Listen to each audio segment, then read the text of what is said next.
আসসালামু আলাইকুম বন্ধুরা, আশা করি সবাই ভালো আছো। আলহামদুলিল্লাহ, তোমাদের দোয়ায় আমিও ভালো আছি। চলে আসছি নতুন আরেকটি রান্নার রেসিপি নিয়ে তোমাদের কাছে। তো বন্ধুরা, আজকে তোমাদের সাথে করে দেখাবো খুব মজাদার একটি রেসিপি।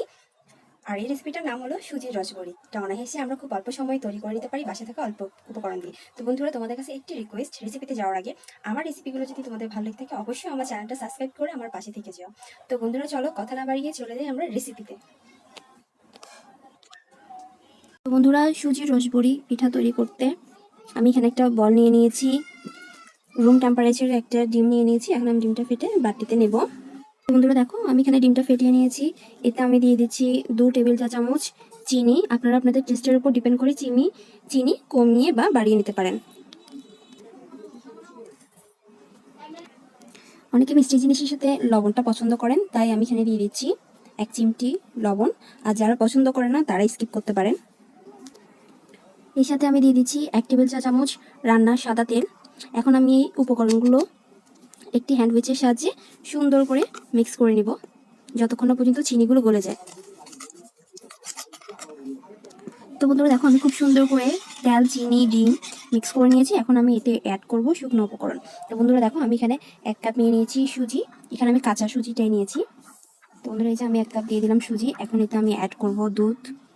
তো বন্ধুরা দেখো, আমি এখানে দিচ্ছি 1 টেবিল চা চামচ পাউডার দুধ। আর এই পাউডার দুধ দেওয়ার কারণে এর স্বাদটা আরও বেড়ে যাবে। এর সাথে আমি দিয়ে দিচ্ছি 1 চা চামচ বেকিং পাউডার।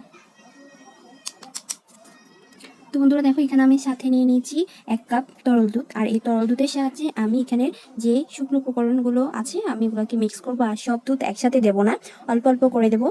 অল্প দেওয়ার পর আমি সুন্দর করে মিক্স করে আমি এটা রেস্টে রেখে দেবো কিছুক্ষণের জন্য। তো বন্ধুরা চলো, আমি মিশ্রণগুলো মিক্স করে নিচ্ছি একটু একটু দুধ দিয়ে।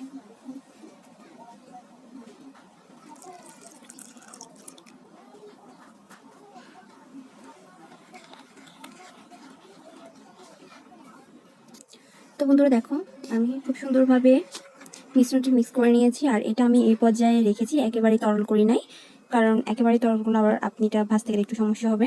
তো বন্ধুরা, এই যে আমি এখানে 1 কাপ দুধ নিয়েছিলাম।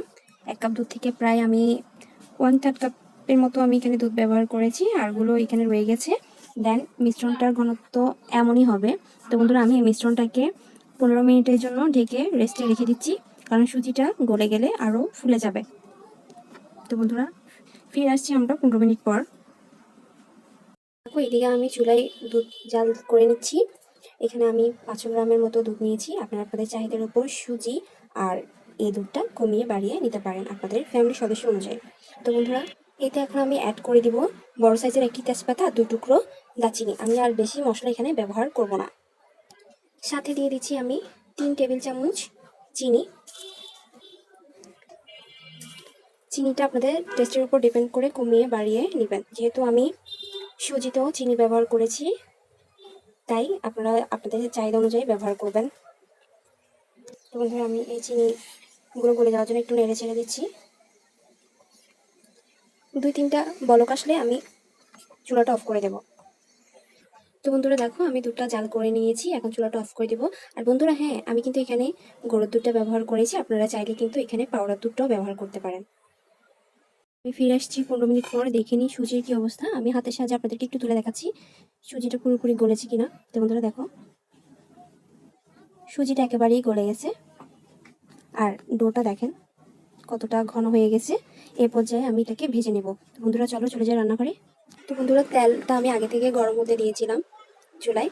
আর এখন আমি একটি চামচের সাহায্যে অল্প অল্প পরিমাণের ডো নিয়ে আমি এখানে দিয়ে দেবো তেলে।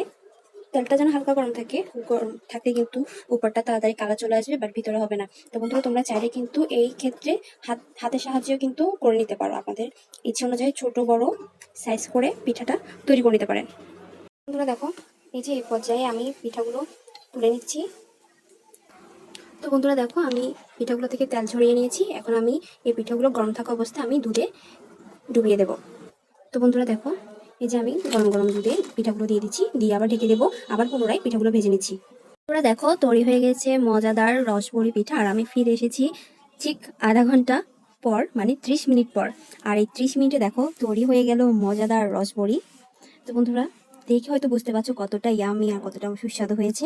আর আমি তোমাদেরকে একটি তুলে কেটে দেখাচ্ছি কতটা তুলতুলে এবং সফট হয়েছে। তো বন্ধুরা দেখো, আমি একটি পিঠা তুলে নিচ্ছি একটি পিসে, কেটে দেখাচ্ছি তোমাদেরকে। তো বন্ধুরা দেখো কতটা সফট হয়েছে, কতটা সফট।